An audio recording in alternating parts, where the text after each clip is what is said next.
இப்போது புதிய அறிமுகம் ஆச்சி ஹோட்டல் சாம்பார் 50 கிராம் ரூபாய் 20 மட்டுமே. நடிகை குறித்து பேசியதற்கு வருத்தம் தெரிவித்துக் கொள்கிறேன் என்று தமிழக பாஜக தலைவர் நயினார் நாகேந்திரன் கூறியிருக்கிறார்.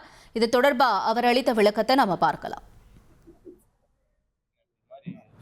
நான் எந்த அரசியல் கட்சியிலும் ஈடுபடல, நடுத்தரமானவர் அப்படிங்கிற மாதிரி ஒரு அறிக்கை வந்து வெளியிட்டிருக்காங்க. உங்களுடைய கருத்து? என்னுடைய அரசியல் வாழ்க்கையை பொறுத்த மட்டிலும் எந்த ஒரு தனிநபர் விமர்சனத்தை நான் அனுமதிப்பதில்லை, நானும் பேசியதில்லை. அன்றைக்கு இது தவறி வந்த ஒரு வார்த்தை.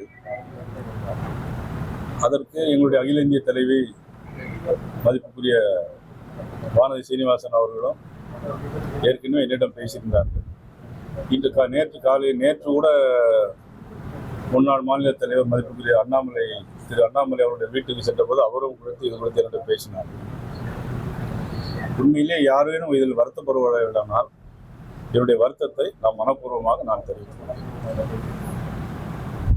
தொடர்ந்து அவர் குறித்தான தகவல்களை நாம் கேட்டு பெறலாம். விவரங்களோடு செய்தியாளர் ராமசுந்தரம் இணைஞ்சிருக்காரு. ராமசுந்தரம், தொடர்ந்து செய்தியாளர் சந்திப்புல நயினார் நாகேந்திரன் அவர்கள் கொடுத்திருக்க விளக்கத்தை பத்தி தெளிவா சொல்லுங்க. அதாவது கடந்த சில தினங்களுக்கு முன்பு தமிழக வெற்றி கழக தலைவர் விஜய் மற்றும் திரிஷா ஆகியோரை இணைத்து நயினார் நாகேந்திரன் பேசியதாக கருத்துக்கள் வந்து பல்வேறு இடங்களில் கண்டனம் வந்து பதிவாகின்றது.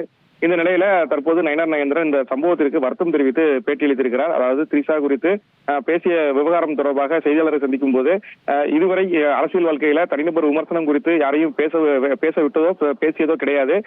இது குறித்து யாருக்கும் மன வருத்தம் ஏற்பட்டிருந்தால் மனப்பூர்வமான வருத்தத்தை தெரிவித்துக் கொள்வதாக அவர் தெரிவித்திருக்கிறார். ஏற்கனவே இந்த விவகாரம் தொடர்பாக பாஜகவுடைய தேசிய மகளிரணி தலைவி மற்றும் மாநில தலைவர் அண்ணாமலை ஆகியோர் வந்து நேரடியாக அவரிடம் இந்த தகவல் குறித்து பேசி வருத்தம் தெரிவிக்க சொன்னதாகவும் அதன் அடிப்படையில் இந்த சம்பவம் தொடர்பாக வருத்தத்தை தெரிவித்துக் கொள்வதாகவும் அவர் தெரிவித்துவிட்டு புறப்பட்டு சென்றார்.